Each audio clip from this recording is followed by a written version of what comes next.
So let's dive into a radical blueprint for a new global order. This is a real game changer.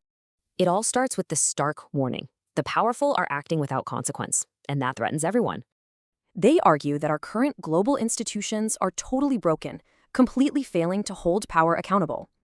So what's the fix? Well, they've designed a brand new body, the International Supreme Court, or SCI.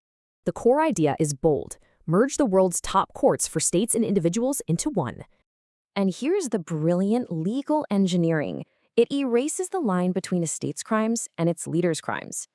And its power for members is absolute. You're either all in or you're all out.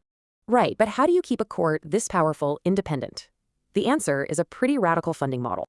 Get this, every single member state has to contribute 1% of its gross national product. That would create an absolutely staggering annual budget of over $1 trillion. Yeah, trillion with a T. I mean, just look at that comparison. This budget guarantees total financial independence from political pressure. Okay, but what good is money if a country just says no? Well, there's an enforcement protocol for that.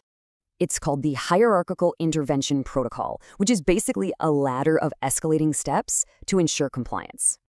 And check out this escalation. It goes from a simple legal order all the way to direct action. They'd have their own elite tactical unit, a Praetorian Guard, that can arrest leaders anywhere. Diplomatic immunity means nothing. So yeah, they call it a judicial Leviathan, an immense power, but one they argue is essential for survival. So the choice they present is stark, the chaos of today's system or the shared security of this new order.